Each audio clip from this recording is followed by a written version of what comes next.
Welcome to the VA Today pod and videocast with your host, Gail Alexander, a podcast about VAs, for VAs, and businesses looking for the right VA to help to start grow their business.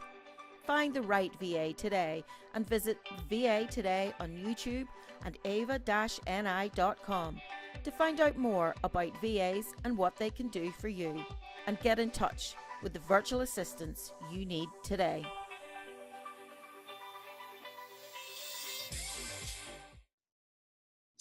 Hi everyone, welcome to the VA Today with me, Gail Alexander, and today I'm joined with Stella Parsons, who is Stella Virtual Assistant Services and also the Smoothie Vegetarians, is that right?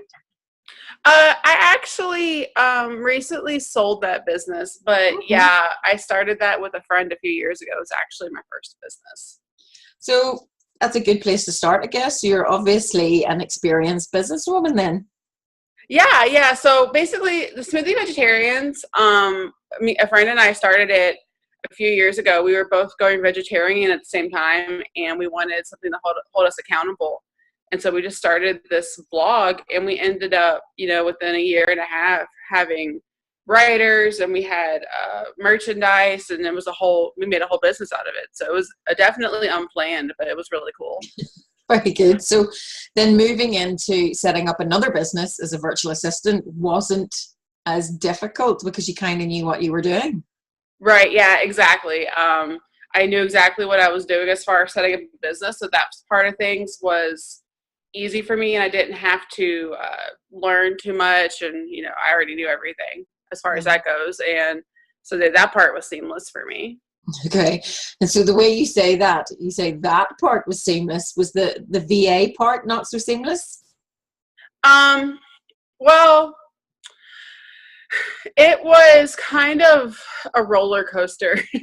Just establishing, what I was going to do, I didn't even realize that there was different kinds of VAs, that there was because I joined actually a VA group on Facebook, and I was like, oh my goodness, there's VAs that specialize, that do just realtors and just weddings. And so, that part, I was like, my mind was blown. I was like, oh my goodness, all these people are specializing in all these different things. And then that's kind of how I came to specialize in social media. Okay. Was because I was like, oh my goodness, I could totally specialize in something and become really good at this one thing. And I just didn't realize that was the thing. Okay. So when did you actually first come across the term VA, virtual assistant? When did you find out what that actually was? I worked I did subcontracting through a company called Fancy Hands. And they're a virtual assistant. There's a whole bunch of people that subcontract through them and are independent contractors. And that's how I actually learned what a virtual assistant was the work I did with them. Yeah. So you were kind of doing the work first before then you were a virtual assistant. Yeah. It's quite a common theme. I think. Yeah. So I think this is a good thing to try and say, there's a thing out there called a virtual assistant, and this is what we do. Mm-hmm. So yeah. So I knew what it was because of the work I did through them, and I knew what kind of work I wanted to do, what work I didn't want to do, because I had that experience through working with them. I think that's half the battle, working out specifically what you want. So you were saying that you did social media services. Is that all the specific services that you offer, or do you do others beside that, or do you offer those services to a specific industry? I offer social media services and then just general services. So when I say general, I mean I do emails and scheduling and things like that. So most of my services are social media. I also do website building, which I actually learned how to do in culinary school, surprisingly enough, and just general administration stuff. So you touched on the point that you went to culinary school, and so you were a chef trainee and associate of arts in your culinary arts training, but you've also been an assistant teacher, youth liaison. I can nearly speak today.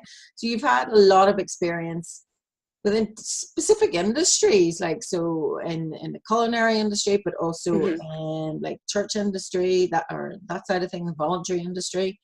So do you try and find clients that are sort of aligned to those interests, or it's kind of like your niche, or is it still a wide variety at present? It's definitely a wide variety.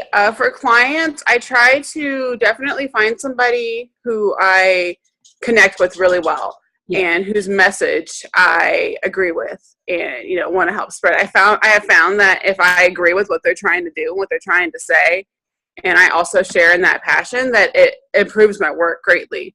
So it, you know, gives me more passion behind what I'm doing for them. So I work a lot with women coaches, women personal trainers, things like that. People who are just trying to really do good and help people feel better and help people, you know, rediscover themselves and things like that. So yeah, there is a common theme there, and that's kind of something that a lot of people would maybe suggest, that you could turn yourself as a specialist or as a generalist VA, but even in both of those areas, you can specialize in a certain specific type of clients you're obviously aligned with, and you're passionate to work with people that help you with, you know, your business, your work, your general outlook, your health, that kind of thing. So, but it's also geared towards women as well. Yes, definitely. I definitely prefer to work with women. Now, I do have clients that are men, but I have found that I work best with women who are just super positive people. Those are the people that I find the most satisfaction of working with, who just want to help as many people as possible. So you're looking for top quality, stellar clients, should I say? Exactly. That's really bad. Sorry, I apologize. You were obviously working, and you were doing your own business in the Smoothie Vegetarians. Did you move into the VA work part-time, full-time, and you're full-time now? So there was a point in time in which I was essentially working 4 different jobs. So I had a full-time job. I was a customer service representative. I was running the Smoothie Vegetarians. I was an independent contractor through Fancy Hands, and I was running Stellar Virtual Assistant. So yeah, so that's how that happened. I was doing all 4, and so I was doing Stellar Virtual Assistant part-time. What I did was I started it and then stopped doing Fancy Hands as much as it grew, and then I started replacing that with my full-time job, and I went down to part-time, and then I quit altogether within about 6 months. 6 to 8 months. And then I sold the Smoothie Vegetarians because I just wanted to make the virtual assistant business my main focus. And I felt like it was taking my attention and time, and it wasn't as productive, and I wasn't giving my clients as much attention as they needed, and I wasn't giving the girls who was working with me in writing as much attention as they deserved. So I decided to let it go. I actually passed it on to one of the girls who was writing. So it's in good hands. But yeah. So now I just do this full time, and I love it. Yeah, I think that's a common theme, that a lot of people start off doing it part-time and then realize it is something that they really enjoy, they're really passionate, it gives them a lot of flexibility, a lot of working with different people, but then they realize once they've sort of got into that more comfortable zone where they have like maybe regular clients or regular work coming in, then they move into it full time, so that they set it up, they feel comfortable with it, confident, but then they realize it's not something that you can do as a part-time. It really is a full-time role, just for the benefit of yourself, your organization, as well as your clients, obviously. So that is quite a common thing. So how did you actually start being a VA, like a VA? Did you take specific training? Obviously you had training skills in how to run and set up a business, but to be an actual virtual assistant? Did you take any specific trainings for that? I learned how to run a business in culinary school. And as far as, trainings, I also learned a lot about social media and how to market yourself in culinary school. It was all classes that we had to take. And then I did take a few classes in social media, but I mean, most of the time, social media, it changes so fast that I just, I network a lot, and I have a lot of different peers and people that, we talk, and we kind of talk, I'm like, oh my goodness, did you see that Instagram made this change, or Facebook or Twitter or, whatever it is made this change? And I do classes and webinars every once in a while just to stay, as top notch as I can. But mostly I have found it's just keeping up with the news. I spend about 30 minutes a day just making sure there's no new changes, because, social media, it changes so fast. There's upgrades and changes and terms and conditions and algorithms and what works best. It's always changing. So just keeping up with that is definitely something that I have found to be of great importance. Yeah, and so you were talking about the networks. You talk to people and share ideas online and say, look, here, Instagram's changed this. And are there any specific for you, either location-wise or industry-wise or tool-wise? Are there any specific networks or groups that you are part of that have helped you along in the VA business? So in general, just for the VA business on Facebook, the Savvies, oh my goodness, what's it called? The Virtual Savvies is a really good group. There's tons of VAs there from all over the world in all different industries. If you have questions, they can answer it. I've gone on there and, I've just been like, hey guys, so I need to do this random thing. Like one time I had a client that literally all I needed to do was take 2 videos and put them together. And I wasn't, and I had to do it one time, and I didn't want to pay for a program to do it the one time. Yeah. So, and I do have somebody who does videos now, but at the time I didn't. And I went on there and I was like, so what can I use? I don't want to pay a lot. You just need to do this thing. And they were like, hey, and I had like 30, 40 different options. So they're super helpful as far as, just making sure that because sometimes when you look for tools on Google, you find a whole bunch of stuff that's just like viruses or things that aren't very good for your computer.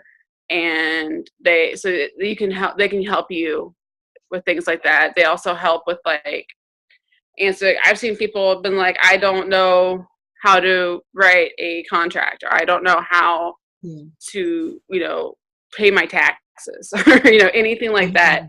And they'll answer those type of questions.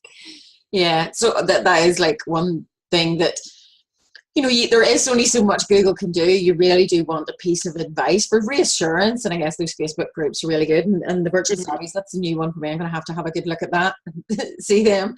And I found, and I guess you find, everyone's so helpful. And as you say, like, you're asking stuff that's not going to affect anyone else's business, and sharing that piece of information about, oh, you can do it. I'm only doing it for this one time. Here you go. It makes everyone's life so much better. And I love that about this industry, that, everyone is so helpful. But it is, worthwhile. Put it out to a group first. Maybe, if you're not confident before diving in, especially when it comes to taxes. I'm like, I really wouldn't have a clue. So I outsource all that myself to an accountant, because, oh my goodness, that's not something you want to get wrong. But yeah, I think networking is really, really important. So when did you, or specific training for virtual assistant, you didn't really have any training, you just picked the tools up as you went along? How would you have found the specific tools that you needed? Again, would you have put it to a group, or would you have just searched for it on online? It kind of comes from a variety of places. So some of them are tools that my clients already used, that I learned how to use by working with them. And I was like, hey, I really like this. Like Asana's one. I worked with somebody who used it, and I was like, oh my goodness, this is cool. So I use it for my own business now. Yeah. Canva is the same. I worked with somebody who used it already, and I learned how to, because at the time I was just using Photoshop, but Canva's pretty cool too. Yeah. So, some of them I already knew from schooling, and when I was in high school, we learned a lot of things about different online tools, and so yeah, some of them are recommended through peers or different groups. So definitely just a variety of places. Like, I think that always being open to learning is important, because you never know when you can learn something. You can learn from anywhere. Yeah. I think that's a very, very relevant point, because as you were saying earlier, social media is changing so much. So you have to learn to keep on top of things, and it's not just for social media, it's for everything. And tools, especially, there's always the newest tool that might do something you did previously, but quicker, smarter, and if it's a paid version, even cheaper. Do you have any specific favorite tools apart from like Asana and Canva, which I love both, I have to say? I love Asana, Canva, Hootsuite for sure. Social media, Hootsuite is a must, or something really similar. And then as far as just general organization, I can't recommend Google Drive enough. If I have a file I need to share with my client, it's so easy. You can create a link, send it to them. You can, or I have in my Google Drive, I have all my clients have their own files, and it's all organized, and then there's sub files, and then some things I share with them, and some things I don't, depending on what it is. Yeah. But it gives that flexibility to easily share. If you're subcontracting yourself, you get someone to help you, and you need to share with them, this file that has logos in it or whatever it may be. You can easily do that, and then if you need to, you can also revoke that access easily. Yeah. So I think that Google Drive is really cool like that, because I don't think people kind of realize that you can put everything in there, but not everyone has access to everything, and that makes it so much easier, rather than having to create a file for this that somebody can look at, and a file for that where they can't look at. You can have it all in one place, and it's just about access rights, and as you say, they can be changed. So I think Google Drive is really, really handy like that, and I guess and the security of it being backed up as well saves on storage at home. Yeah, exactly. I don't think I would have a business if it wasn't for Google Drive. So. I have files everywhere, like a physical filing cabinet and then an online filing cabinet. But yeah, Google Drive's pretty handy for some of the work I would do too, especially because clients can be so far apart. And so getting your clients specifically for you, how do you go about getting a client? What's the best way you find about searching for the client that's right for you, not just any client? So I have found I started by listing my services on Fiverr. I still have listings there, but with there you're kind of lowballing yourself. I think it's important to make sure that your price. I have found that there's a lot of baggage around pricing, and I think that make sure your pricing is a direct reflection of how you value your services and how you value your talent. And Fiverr is a great place to start, but once you start getting to the point where you're charging more than $10-15 an hour, it's no longer helpful, because that's kind of where most people are at that price range, $10-15 an hour, which is where I started. But I have a few clients there that have kind of gone with me as I've gained more experience. My prices have gone up, and they've stayed with me because we built that relationship. Now I get a lot of my clients through referrals, actually, from other clients.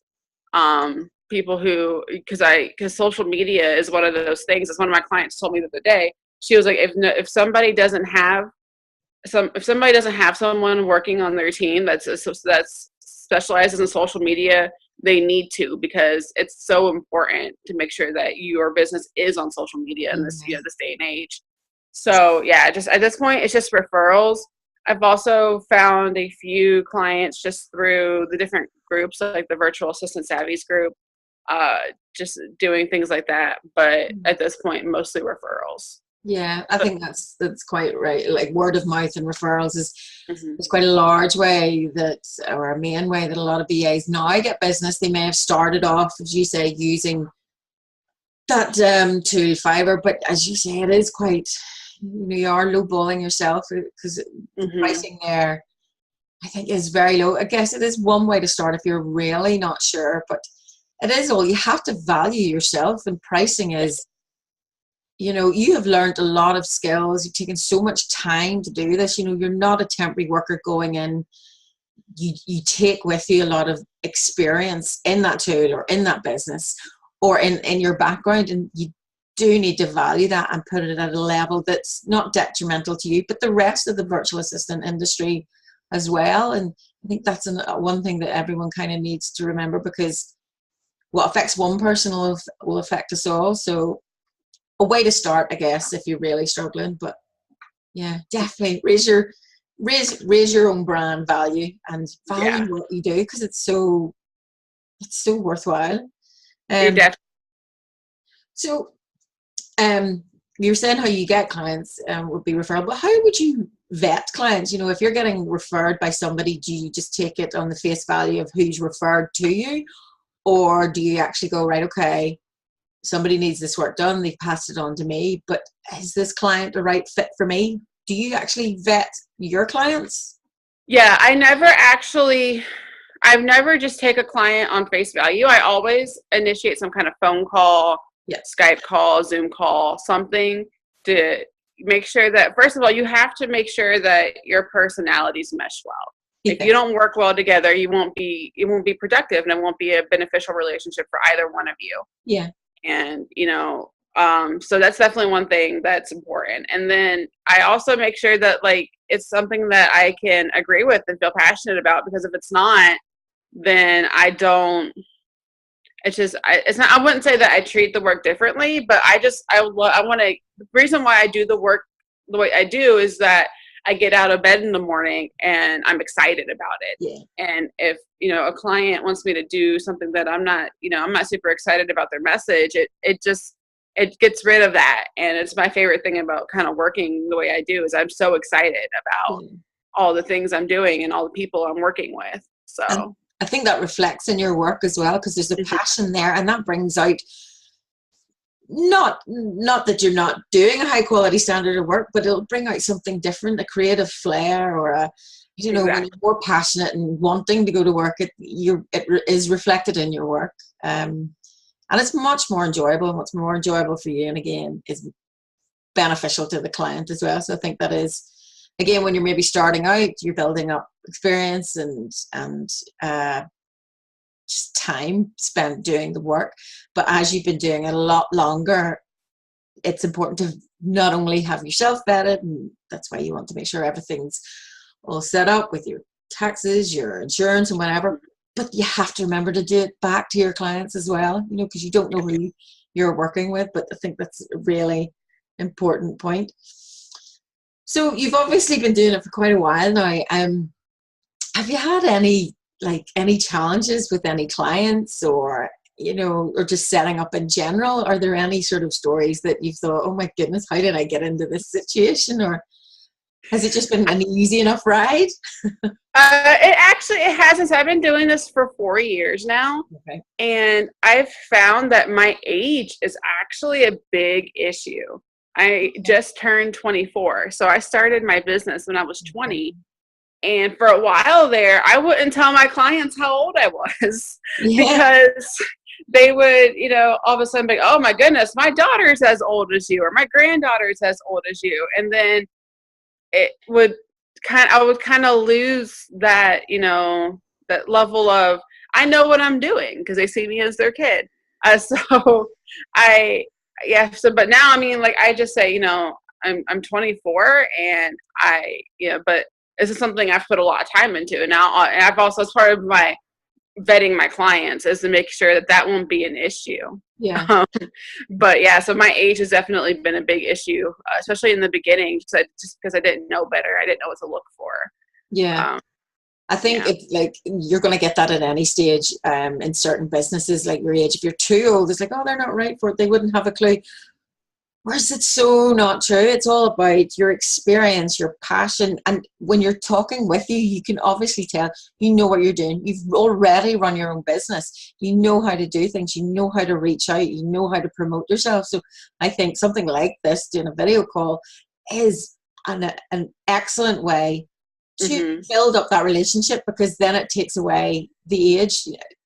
I can understand that from some people, because I know it's happened to people. They just look at you, and then when they actually talk to you, oh, their mind changes. And it's easier said than done when you say, no, you have to not judge people by, you know, the book by its cover. Listen to what they say. I had that when I was at university. They thought I was so much younger, and then I opened my mouth, and then they realized, no, I was a lot older. And I'm like, I don't know whether that's a good thing or a bad thing, but yeah, it's again, it's talking with you, and then you can put across your experience, your brand, and it's obviously like you're much more experienced than people give you credit for. So I think it's more about, don't be afraid to share your story. Isn't that something that you wrote a bit about?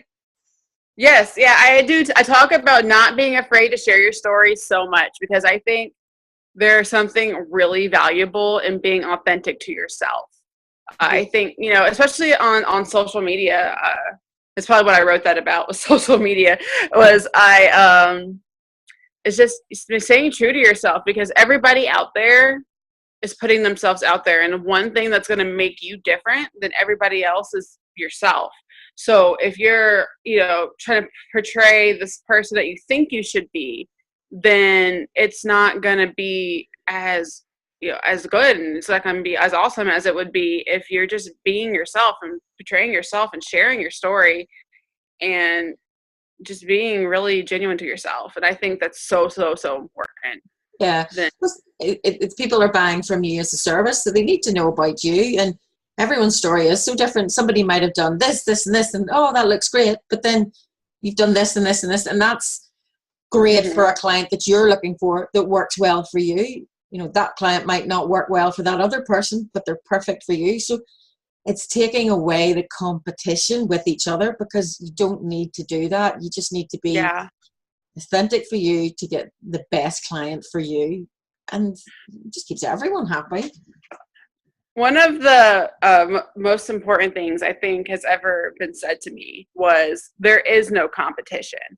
And because we all bring something unique to the table, we all do something different, and we're all different, and we all, so even if, you know, you and I offer the same services, which I don't know if we do, but if we did, and, you know, but I might have a client that just doesn't work well for me, but works wonderfully for you because you connect with them better. And they're just really, I don't really think that there is too much competition, just because we all bring different things to the table, and we all, you know, our ideal clients are all different. And so it's one thing I do love about this industry is, I've done it before. I've had people do it for me, where they'll say, you know, I have this client and they don't work well with me, but, you know, they'll be awesome with you. And pass them along. I've done that many times, because, you know, I just want to make sure that I'm serving, you know, the client the best way that I can. And sometimes if that's not me, then that's not me. And if I know somebody who can, then I think it's important to pass that along, because I've also gotten that back in return before too. Yeah, and that comes from the client side as well as the VA side. You know, that client will think, well, okay, she was so honest. She said she wasn't going to work with me because it just wasn't a right fit, but she passed me on to somebody who was, and that's valuable in itself. You know, they know that you're a good go-to person for information, and as you say, it comes back to you. But I think people need to remember, it's not just the VA side, it'll come back from the client side. You know, they may not have been a right fit then, they might be later on. So yeah, it is like no competition, because as you say, we both would do social media, but yet you'll have a different take on it. You live in a different area than I do. You're a different age group. You're a younger age group. I'm a much older age group. So there's going to be a very big different take on things, and that's useful for very different audiences. So don't judge yourself up against somebody else, because it's pointless. It really is pointless. Exactly. So that's a really good point. Yeah, I can't compete with your audience or your viewpoint, because I'm old and past it. So So how have you gone about managing, like, how do you manage your daily life, your VA life? You know, how do you specifically work from home? Do you use co-working spaces? Do you go out and about, or what way do you manage it? So my biggest struggle with working from home is that it gets lonely. It gets so lonely. Yeah. So I recently just moved, and I have an office here. It's not set up yet, but I will eventually have an office. And I work from there sometimes. I try to leave the house and work somewhere else at least once a week. So Yeah. it could be a coffee shop, a restaurant that offers Wi-Fi. You can honestly go. You can go into Yelp and search for restaurants that have Wi-Fi, and then you can scroll through the pictures. And if you see somebody sitting on a laptop, you're good. That's what I do. So Yeah. I also know some people work in co-working spaces. I don't. There isn't one near me. I looked, but I think that that's a super cool idea. And just making sure that you're not becoming a homebody, because in this line of work, especially because I don't have any children, so there's nobody for me to go take care of. So in this line of work, you can look up and be like, oh my goodness, I haven't left the house in a week. So and so doesn't happen with kids. no, I bet not. But yeah, so it's happened to me before. It's just like it's Sunday and my boyfriend comes home early. Because he comes home early on Sundays, and I just go, oh my goodness, what are you doing? He's like, it's Sunday, and I'm just like, wow. Crikey. That's work, go, and you've lost days. Oh, crikey me. Yes, you obviously work very hard. Yeah, I do. I love working. It's my favorite thing. I'm obsessed with working, and I don't think that's a bad thing. But yeah, it's like I originally I built this life so that I could travel, and I could, when I did have kids, I could stay home with them and already have this business in place where that wasn't a concern. Yeah. And I did all those things. I traveled, and I haven't had kids yet, but I will do that when that time comes. But so I kind of, and I've also my vision of what my life is going to look like has changed. And I was like, okay, I did this because I wanted to travel, and then I traveled, and I was like, okay, well, I'm tired of traveling, so I want to settle down and stay in one place for a while, and it changes. But I definitely, I'm actually getting ready to start a group with local women who do similar things that I do, that work from home. Right. And we're going to start meeting up at like local places and just have coffee or work together. Yeah. So you can see other people. I think it's really important to do that because, I do work from home and I am running around after my kids. They have a better social life than I do, and they're quite young. This is ridiculous, but the importance of getting out, and just even for your own mental health, and the idea of just seeing things and what's going on, it's actually still beneficial to your work. You do need to have a break and a definite sort of time blocking for, this is work time, this is me time, this is creative time. And so getting out and about, and if that is working with other women in groups and giving back, and I do something similar myself, or if it's just going out and going for a walk, or going in, as you say, a restaurant and there's Wi-Fi. I go to my local grocery store. It's so handy. And it's just getting that change of scenery is really important.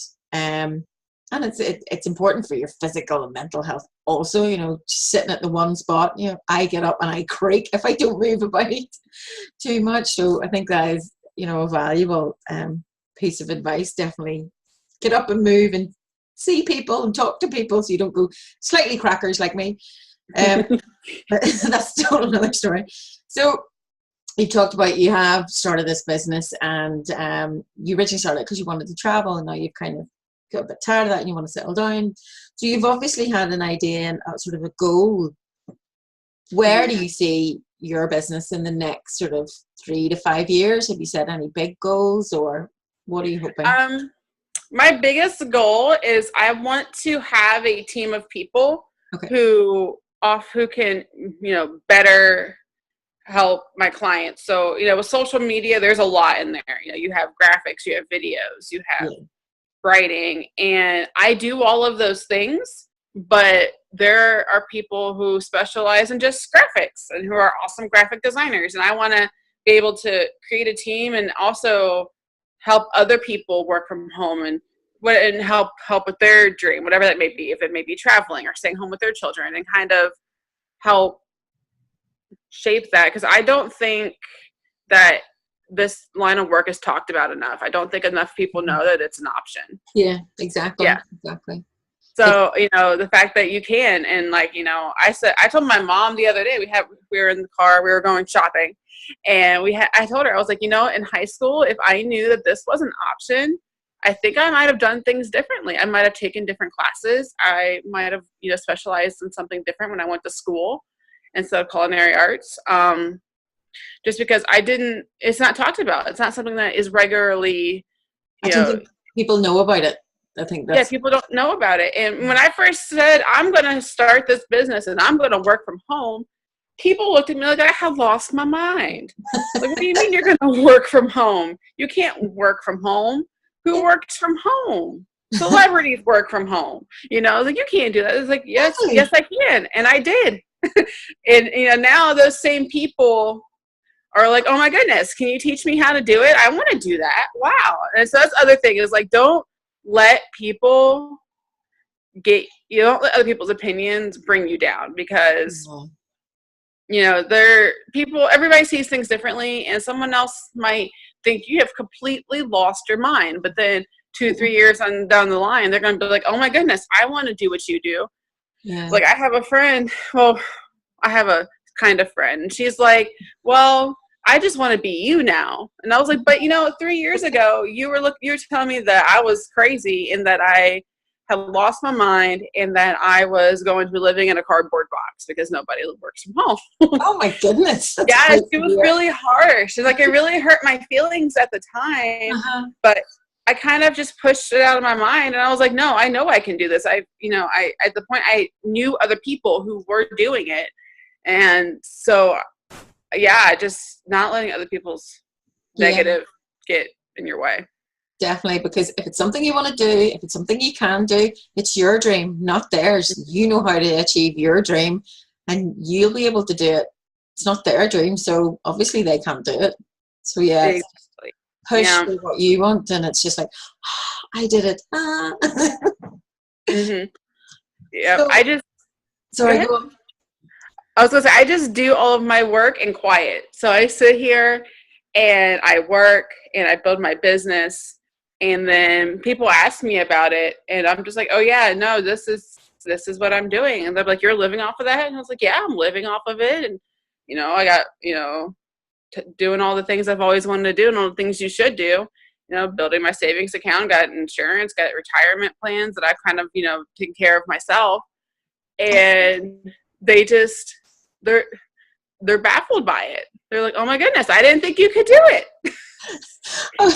It's probably, again, comes down to your age, because I have to say, you're 24, and I sure as heck did not have a clue what I was at. I didn't have insurance. I wouldn't have had I didn't have a pension then, and I just wasn't sure where I was going. And it's taken me till this age, which I'm not going to repeat, to kind of find what I really, really love doing. So it's probably, I think, why it's because you're so young, but you're so confident in it, and the way you talk about it, and obviously are very good at what you do. Clients are coming back to you, and I think that's probably why you've got a dream and you've got a passion and you're doing it. And I think you're right that it's just nobody knows like what this industry is, so they think you can make a living off that. And so if you were asked, or when you say to somebody what you do, I'm a virtual assistant, what do you say? How do you explain that to them? So the first thing I say is, they'll ask me what I do, and I say, well, I run a home-based business. And they look at me because that can go in so many different directions. They kind of look at me kind of sideways. And they go, what do you do? And I was like, well, I'm a virtual assistant. And sometimes they know what that is, and sometimes they don't. Yeah. And so if they don't know what it is, then I say, okay, so my goal is basically to take all the things off of your plate as a business owner that you don't want to do.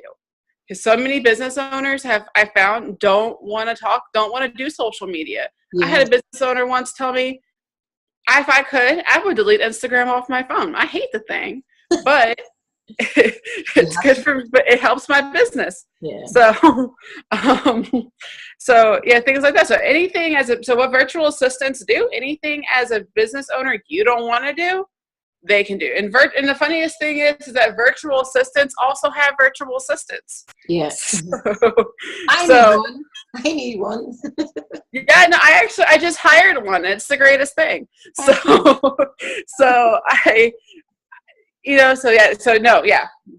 Virtual assistants do what business owners don't want to do. You started a business because you had a passion about something, and then there's all these things that you have to do that take your time away from what you actually want to be doing, and that's what we do. Yeah, and that could be anything. Absolutely anything. Yeah. Yeah. So, in final, I guess the last sort of question would be, you've built your business and you have your goals and you want to bring on associates. Is there any kind of, for a new VA or a more experienced VA or even a business, is there any kind of piece of advice you would give? What would it be? If I could only give one piece of advice, it would be, don't worry about what everybody else is doing. If you have an idea, go with it. Even if 1,000 other people do it. Like, I saw a meme the other day. It said, if you ever feel like you can't do an idea because everyone else is doing it, walk down the bread aisle. Because everybody, you will bring your own flair to it, and you will do your own thing with it. That even if it's been done 1,000 times, do it anyways, because you never know what it could bring. It could bring you. Exactly. And I guess from that, if it works, happy days. If it doesn't, well, move on to the next thing. Worse things can happen at sea. Either way, it'll be a learning experience. Yeah, exactly. All your failures are learning, so it's not a bad thing. Tell that to me when I was about 6 and failing like spellings in school. But anyway, that's what spell check's for. Okay, so, well, thank you very much for joining me today. It's been a great talk. And I have to say, you are so much more grounded and much more driven than I ever was at your age. And it's such a refreshing thing to see that you're right. Do not judge anyone by its cover. Everyone is good at, if you've set up a business and you're working away, well, value that. Everyone's doing what they're doing for a reason. And you're definitely one of those people. It's been really great to talk to you, and some pieces of advice that I will take on board. You're never too young or never too old to learn something new. So never. I want to say thank you so much, Stella, for joining us today. And I hope that everything goes in your business amazingly well, and you grow your business. You have your own social media and enterprise with lots more VAs, of course. And I look forward to seeing it grow. So thank you very much. No problem. And I will talk to you soon then.